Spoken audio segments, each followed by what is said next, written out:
The warning was written in red. Earth visitation is considered terminal. Professor Vale of the Orine Archive read the line 3 times. Not because he was afraid, because he was curious. Earth was listed as a Level 12, Death World. Unstable tectonic crust. Violent weather systems. Predatory. Megafauna. Oxygen-rich air that accelerated combustion, and a dominant species known for emotional unpredictability. Most species feared extinction. Humans flirted with it daily. Fascinated him. Vale was tall, thin, silver-skinned, with calm black eyes and a mind trained to observe without emotion. His kind valued order. Clean cities. Stable climate domes. Controlled evolution. Chaos was studied, not visited. He stood before the Galactic Permit Council inside a white, silent chamber. "I request travel authorization to Earth," he said. The clerk did not even look up. Denied? Reason? Survival probability statistically unacceptable. "I accept the risk." "Risk is not the concern," the clerk replied. "Then what is?" The clerk finally looked at him. "No one returns the same." That answer lingered longer than denial. Vael left the chamber with no permit, no official clearance, and no intention of listening. If a world changed, visitors so deeply it was worth studying. 3 cycles later, a small unmarked vessel exited hyperspace above a blue and white planet. Vale stared at Earth through his viewport. Swirling clouds, green countenance, oceans, reflecting sunlight like liquid glass. It did not look hostile. It looked alive. He entered atmosphere manually. The ship shook violently. Heat wrapped around the hull. Alarms flashed warnings. Atmospheric friction, unstable. Magnetic fluctuations detected. He smiled slightly. Good. He wanted reality, not filtered. Simulation. The landing was rough. The vessel settled in an open, grassy field outside a small human town. Silence followed. Then sound, wind and tall grass. Insects, humming, birds calling. He opened the hatch. Warm air hit his face. It carried scent, soil, water, something. Floral. His scanner activated automatically. Oxygen levels high. Microbial density extreme. Airborne particulates active. This atmosphere would damage most species without filtration. Humans breathed it casually. He stepped onto Earth. Grass bent under his boots. The ground was soft. Not artificial plating. Not controlled terrain. Wild, unmanaged. Alive. Then he heard laughter. High-pitched. Unfiltered. 3. Human children ran across the field, toward him. He froze. They did not. They stopped 5 meters away, staring at him with wide eyes. One of them pointed. "Mum, there's a shiny alien." No fear, no retreat. Curiosity. First, Vale had studied predator-prey behavior. Approaching unknown life form without assessment was reckless. Yet here they stood. A smaller child stepped forward. "You lost?" Vale tilted his head. "I am Vale, of the Orine Archive." The child blinked. "Cool?" Then held up a metal bottle. "You want lemonade?" The offer stunned him. Hospitality toward unknown being. Possible threat. Humans were not behaving like prey, were behaving like hosts. A woman ran toward them from the house nearby. She froze when she saw Vale. For a split second, fear flashed in her eyes. Then it changed, not gone, controlled. "You okay?" she asked the children. "Yes." The smallest? One pointed again. "He talks funny." Vale felt something shift in his understanding. This world was dangerous. Yet its dominant species did not react with pure survival instinct. They reacted with balance, caution, but openness. A distant rumble echoed across the sky. Thunder, dark clouds rolled fast, wind picked up, the woman grabbed her children's hands. Storm's coming. Vale looked at the sky. Lightning cracked violently across the clouds. On most civilized worlds, storms were neutralized. Here they were allowed. The children cheered. The mother smiled nervously. "Welcome to Kansas," he said to Vale. The first drops of rain hit his skin, cold, sharp, real, n. As thunder shook the open land, Vale understood something terrifying. This planet did not hide its violence, it celebrated surviving it. He did not know it yet. But Earth was not dangerous because it killed. It was dangerous because it changed you, and he had only just arrived. The sky split open. Lightning tore across the clouds. Like a crack in reality, Vale did not move. The human mother did. Inside. Now. She pulled the children toward the house. They ran, laughing, not screaming. Laughing, rain fell harder, hitting Vale's metallic shoulder plates with sharp, metallic clicks. His scanner flashed warnings. Electrical discharge frequency, dangerous.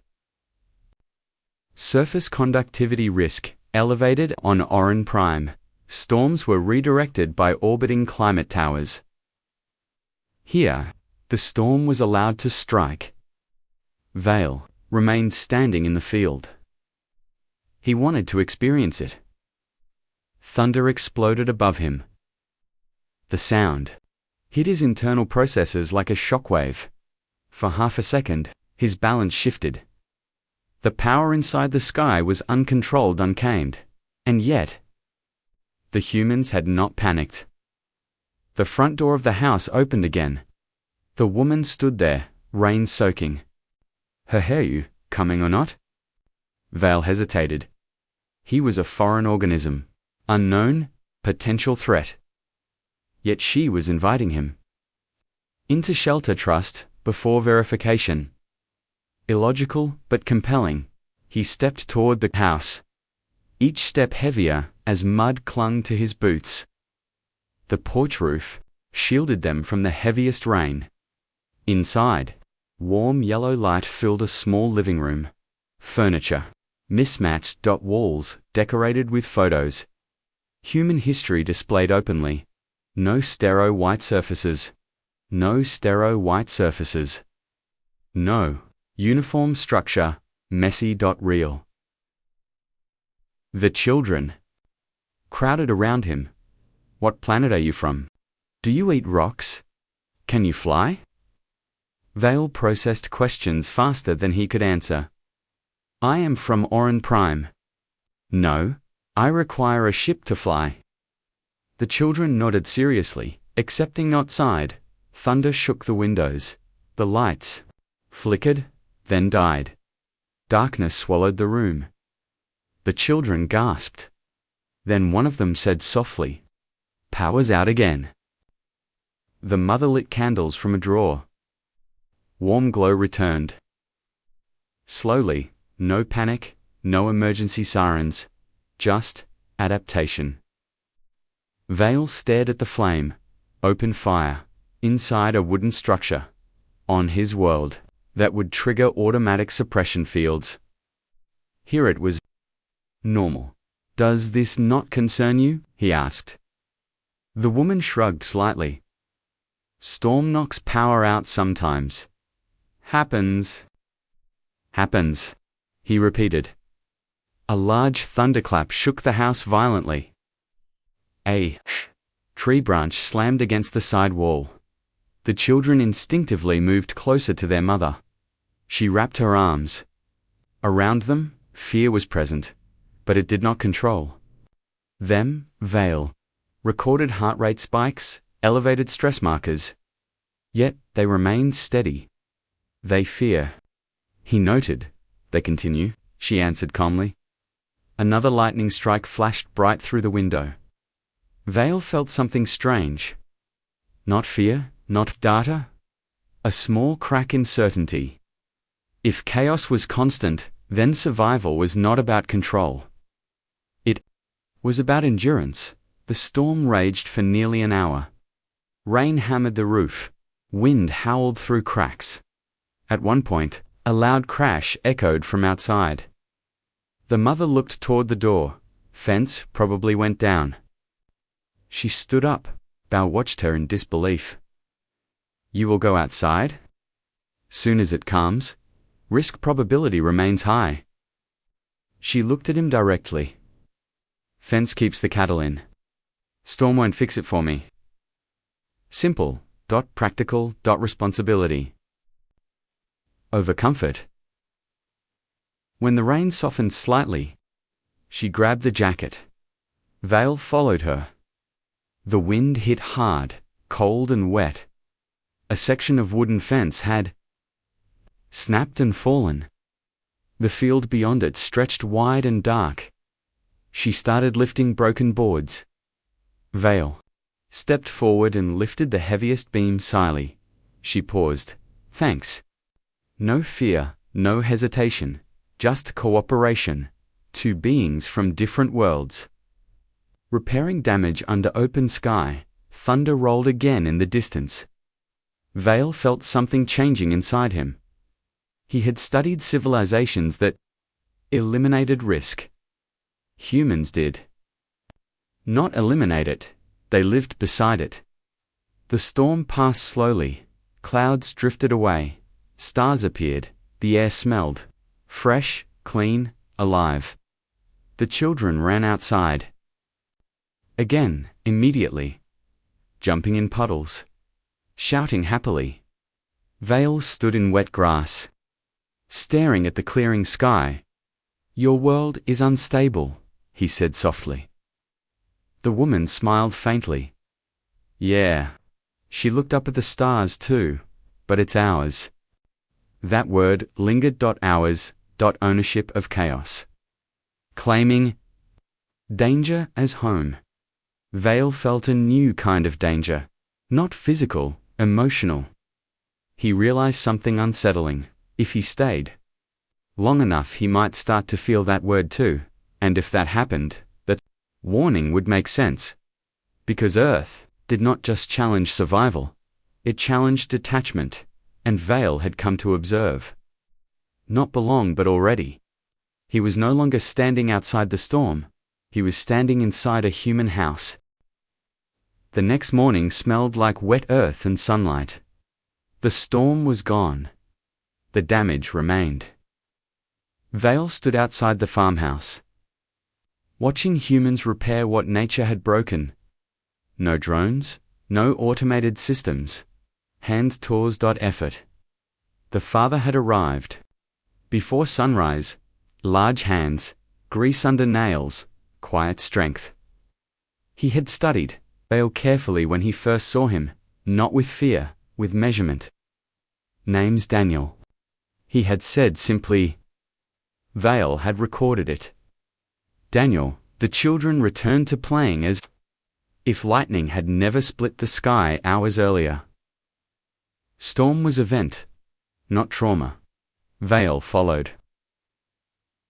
Daniel toward the far end of the property, beyond the fields, stood a tree line. Dense, dark. Alive with movement. Forest, Vale asked. Woods, Daniel corrected. Vale scanned the area. Predator presence confirmed. Daniel chuckled. Yeah? Couple coyotes. Maybe a stray wolf? Vale froze. Wolf? His archive files opened automatically. Apex predator. Pack hunter. Efficient killer. Daniel kept walking. Vale followed. Leaves crunched under their boots. Bird calls echoed. Above, the woods were not silent. They were layered with sound. alive in ways sterile cities never were. Then it happened. Movement, gray shape. Between trees, low, muscular, watching, VAEL. Stopped instantly. Scanner highlighted threat outline. Heart rate rising. Adrenaline response. Triggered. The wolf stepped fully into view. Golden eyes, sharp teeth, visible body, tense. Distance, 20 meters. Survival odds. Uncertain. Vale calculated defensive options. Limited, no weapon. Drawn, he had come as observer. Daniel did not reach for a weapon. He did not retreat. He did not run. He stood still. Easy there, Daniel said calmly. The wolf's ears twitched. It took one step closer. Vale's internal processors flashed. Warning signals. Predator, closing distance. Daniel's voice remained even. Not here to bother you. The wolf watched them. Then something unexpected happened. Another shape emerged behind it. Smaller puppy, the larger puppy. The larger puppy glanced at the smaller one, then back at the humans. It turned slightly, not fully leaving, but not attacking. It walked slowly. Back toward the trees. The puppy followed gone. Just like that. Vale stood frozen. That was a dominant predator. He said quietly. Yeah, it chose not to attack. Daniel nodded. Most animals don't waste energy unless they have to. Vale processed the data. Predator behavior. Rational. Not mindless. Calculated. Earth's danger was not chaos. Without pattern, it was chaos with rules. The forest felt different now. Not hostile. Balanced as they turned to leave. Vale noticed something strange near the base of a tree. Metal trap. Hidden. Rusting. Od. He scanned it. Human-made device intended for capture. He said. Daniel looked down. Od snare. Probably from years back. Humans hunted this predator. Daniel did not deny it. Yet Vale felt the contradiction. Humans hunted predators, yet stood calmly before them. They fought danger, but also understood it. Later that day, Vale witnessed something even more confusing. The family dog. A golden retriever named Scout burst from the house, chasing a thrown ball. Scout was smaller than the wolf, less muscular. Tail wagging wildly, Scout retrieved the ball and dropped it at Daniel's feet. Again and again. Vale observed carefully. This is a predator species. He said, used to be, Daniel replied. Now he just steals socks. Vale knelt slowly.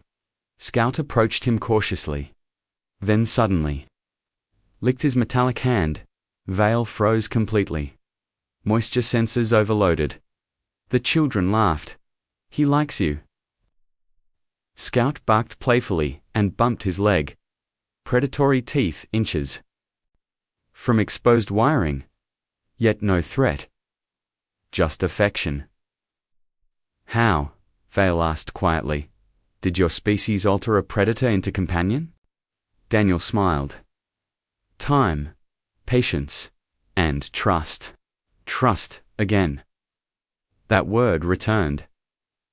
Vale stood as Scout ran off. Earth did not remove danger, it reshaped it. Humans did not dominate through pure force. They adapted through relationship.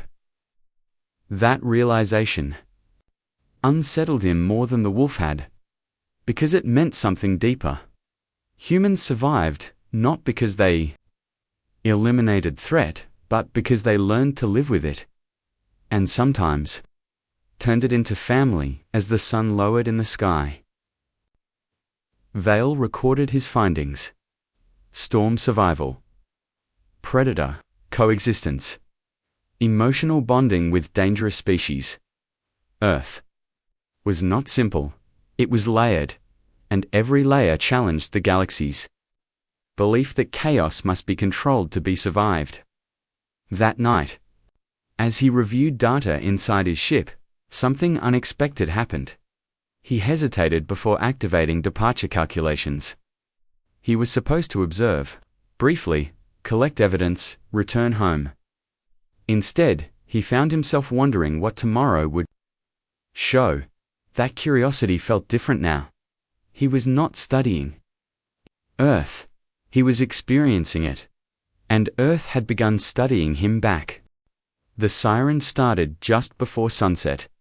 It cut through the quiet, like a blade. Vale was standing near the barn, scanning soil samples, when the sound rose across the town. Long, loud, urgent. He froze. Alarm systems usually meant evacuation. Danger, retreat. Daniel did the opposite. He dropped his tool instantly. House on Miller Road. He muttered. He ran toward the truck. Vale followed without thinking. Risk level? Vale asked, while climbing into the vehicle. Daniel's jaw tightened. High. The truck sped down a narrow road. Smoke rose into the evening. Sky ahead. Black thick. Angry. Vale's internal temperature. Sensors reacted automatically. Combustion event confirmed. Structural fire. When they arrived, chaos filled the air. A two-story wooden house burned violently.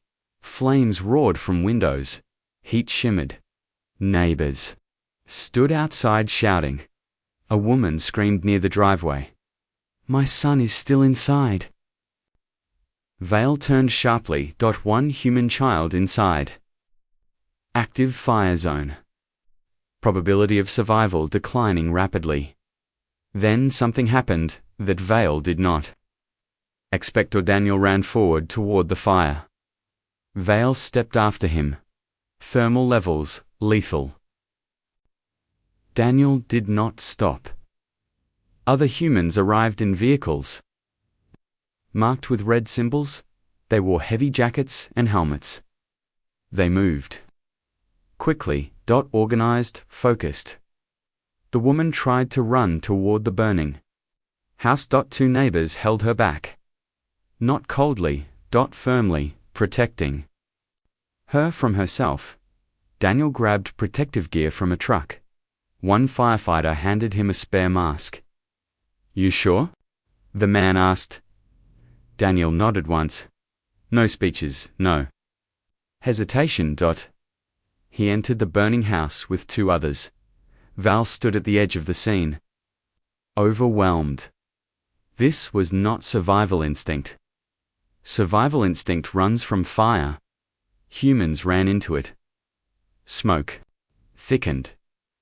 The house groaned as wood beams cracked inside. Vale's calculations were brutal. Collapse probability rising. Inside, temperature escalating. He scanned the woman's face. Heart rate extreme. Eyes locked on the door. She did not move. She waited. Minutes passed like hours, then the front door burst open. One firefighter emerged, carrying a small boy, coughing alive. The mother screamed and ran forward. The child clung to her. Daniel stepped out moments later, covered in soot. Breathing, hard but alive. The house behind them collapsed seconds after they cleared the doorway. Flames swallowed what remained. Vale stared at the burning ruin. If they had delayed, the humans inside would be dead. Daniel removed his mask slowly. He looked at the mother and child reunited. He did not smile widely, he simply nodded. Mission complete. Vale approached him. You knowingly entered lethal conditions. Daniel shrugged. Slightly. Kid needed out. Your survival probability was lower than the child's. Daniel wiped soot from his forehead. Maybe? Vale processed that answer. Humans did not measure survival in individual terms only. They measured it collectively. They risked self for others. That was irrational, dangerous, and powerful. The fire trucks continued spraying water onto what remained of the house. Neighbors gathered around the mother and child, offering blankets, water, touch, support. No one blamed. No one demanded payment. They simply stood together. Vale felt something tighten inside his chest plate. His archives contained thousands of records of wars, extinctions, and collapses. But this was different. Earth was dangerous. Yes, but humans did not survive because Earth was easy. They survived because they chose each other. Later, as smoke thinned and darkness fell, Vale stood beside Daniel. Near the road, you risked termination, Vale said. Daniel gave a tired half-smile. That's part of the job. Why accept such a job? Daniel looked toward the family again. Because someone has to. Simple words. Heavy meaning. The warning from the Galactic Council echoed faintly in Vale's mind. No. One returns the same. He began to understand. Earth did not just threaten bodies, it threatened detachment. Vale had come to observe chaos instead. He was witnessing courage inside chaos. He looked at the burned remains of the house. Then, at the child, alive in his mother's arms. Loss, survival. Both. In the same moment, Earth was not a world of constant destruction. It was a world of constant rebuilding. And humans were not reckless. They were resilient. That word formed clearly in his internal report. Resilient, as they drove back home under a sky still faintly smoky. Vale realized something unsettling. He had stopped calculating departure time. He had stopped counting risk. Instead, he was thinking about the boy saved from the flames. And about the fire humans willingly ran toward. He came to study survival on a death world. He did not expect to find something stronger than survival. He found sacrifice, and that was far more dangerous. Vale could have left that night. His ship was repaired, coordinates locked. Departure window. Clear. All data collected. Storm survival, predator balance. Fire response, collective behavior. The mission was complete. He stood inside his small vessel, looking at Earth through the open hatch. Crickets sang in the dark. Field. Warm air moved gently across the grass. The farmhouse glowed softly under yellow lights. He began pre-launch sequence. Engines hummed. Systems came online. Then he paused. His internal clock marked hesitation, unusual delay. He ran diagnostics. No malfunction detected. The malfunction was not mechanical, it was emotional. He replayed stored recordings. The children laughing in the storm. The wolf choosing not to attack. Daniel running into fire. The mother holding her child. Scout licking his hand. Each memory carried something the Orin archive never taught him to measure connection. Earth was dangerous, but it was not chaos without meaning it. Was chaos with loyalty? He shut down the engines. Silence returned. The next morning, Vale walked back to the farmhouse. Daniel was fixing part of the barn roof, damaged by the storm. You still here? Daniel asked casually. Yes. Daniel nodded once. No interrogation. No suspicion. Just acceptance.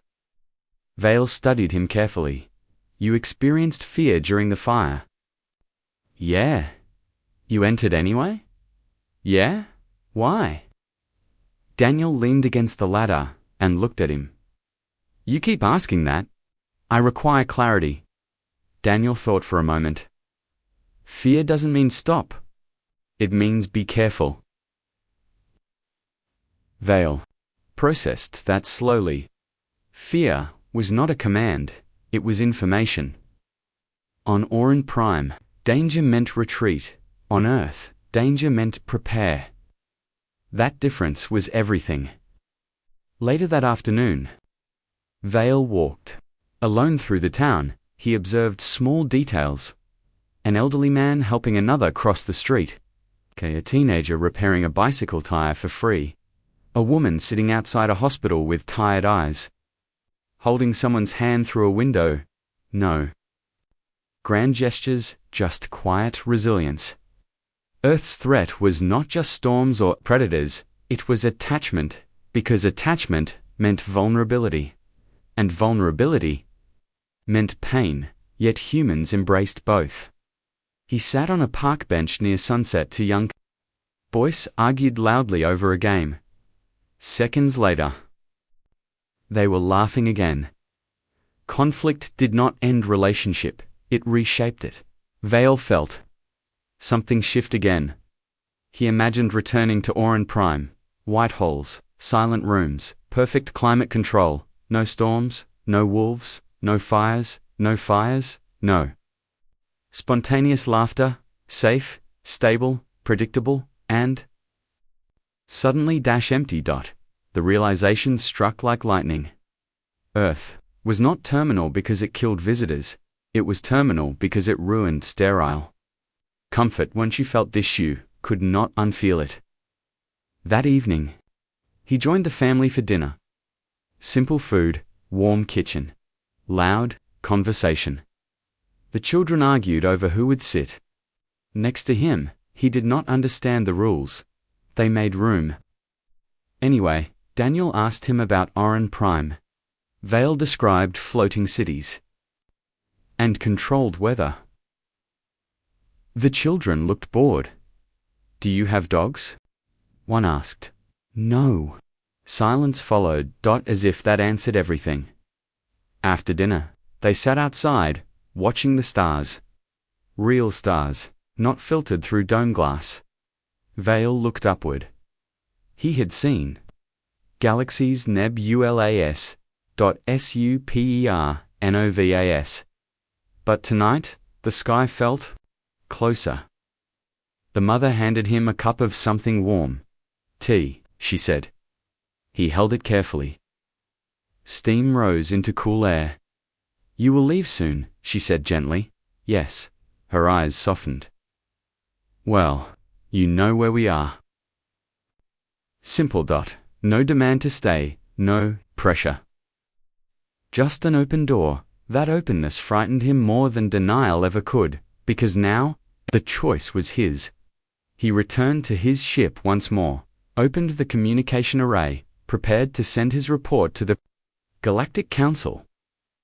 His fingers hovered over the transmission pad. He could send raw data, cold analysis, distance maintained, or he could send truth, and truth would change everything. He began typing. Earth is accurately classified as a death world. He paused, then continued. But classification, incomplete. He looked toward the farmhouse. One last time, lights still on, voices faint in the night. He finished the message. Primary threat is not environmental instability. Primary threat is emotional integration. He stopped. That sentence would shock the council. He did not care. Because he understood. Now, the galaxy feared chaos. But chaos built bonds here, and bonds built strength. He sent the transmission, then powered down the ship. He was not leaving tomorrow. He was not ready, and for the first time in his carefully ordered existence, Val was not afraid of that. The Galactic Council did not reply for 3 days. When the message finally came, it was short. Clarify. Emotional integration as threat. Vale stood in his ship, staring at the words. Behind him, the farmhouse lights were still warm in the early morning dark. Earth rotated slowly under a sky full of fading stars. He began recording his final report. His voice was steady, but different than when he first arrived. Earth is a death world, he repeated. Storms are violent. Predators are real. Fire destroys without mercy. He paused. But those are not the greatest dangers. He replayed storm footage. Children laughing in rain. He showed the wolf turning away. Instead of attacking, he showed Daniel running into flames. He showed neighbors holding each other after loss. Humans survive not by removing danger. He continued, they survive by facing it together. He shifted the display. Fear does not stop them. It informs them. Pain does not break them. It teaches them. Loss does not end them. It reshapes them. He stepped closer to the recording lens. The reason visitors rarely return unchanged is not physical harm. It is attachment. He let the words settle. Earth builds bonds faster than logic can resist. Family, friendship, belonging. These elements create vulnerability. And vulnerability creates strength. Silence followed. He ended the recording. Transmission sent. There would be debates. Policy reviews. Warnings rewritten. But no document could fully explain what he had. Experience. Only experience could. He stepped out of the ship, morning sun painted. The field's gold. Daniel was already outside, fixing a loose hinge on the barn door. You leaving today? Daniel asked casually. Vale looked toward the horizon. I have extended my study. Daniel nodded once. That's good. No celebration, no pressure, just quiet acceptance. The children ran out of the house moments later. Are you staying? Vale hesitated. Yes. They cheered. As if it had always been the correct outcome. Weeks passed. Vale helped repair fences. He learned how to hold a hammer properly. He walked the woods without calculating threat percentages. Every second, he learned. That scout liked his metallic ankle joints scratched behind the hinge. He watched another storm roll across open land. This time, he did not stand apart from it. He stood on the porch. Listening. The thunder no longer felt like chaos. It felt like rhythm. Months later, another unmarked vessel appeared in Earth's orbit. Then another. Quiet arrivals. Unauthorized. Curious. The council had denied permits, but curiosity spreads. Faster than law, some aliens landed briefly, others stayed longer. Many left changed. A few did not leave at all. The warning on Earth's classification file was updated, not removed, updated. Travel is terminal. Not due to mortality, due to transformation. Vale read the update from his small device while sitting at the dinner table one evening. He smiled faintly. The mother placed a bowl of food in front of him. Eat before it gets cold. Hereby. Simple command. Warm kitchen. Loud laughter. Scout begging under the table. He no longer felt like observer. He felt present. One night, while standing outside under clear stars, Daniel joined him. You miss your world? Daniel asked. Vale considered carefully. I miss its silence. Daniel nodded. Earth ain't silent. No, Vale agreed softly. but it is alive. They stood together, watching distant lightning flicker beyond the hills. Vale finally understood the final truth. Earth is not a trap. It does not cage visitors. It offers them something dangerous, choice. To belong. And once a being experiences belonging, sterile safety feels like exile. The galaxy feared Earth because it mistook chaos for weakness. It mistook emotion for instability. It mistook vulnerability for fragility. But vulnerability built courage. Courage built unity. Unity built survival, and survival built a species that could thrive anywhere. Years later, when Vale's report was studied in classrooms across the Galactic Alliance, one sentence was quoted more than any other. Humans do not conquer chaos. They make a home inside it. And far away from the polished halls of Oran Prime, under an open sky filled with storm clouds and stars, Vale watched children run through tall grass. He no longer measured risk. He no longer calculated departure. Pangaea discovered the real meaning of terminal. Not the end of life, the end of distance. And he understood at last no one truly leaves Earth. They only return differently.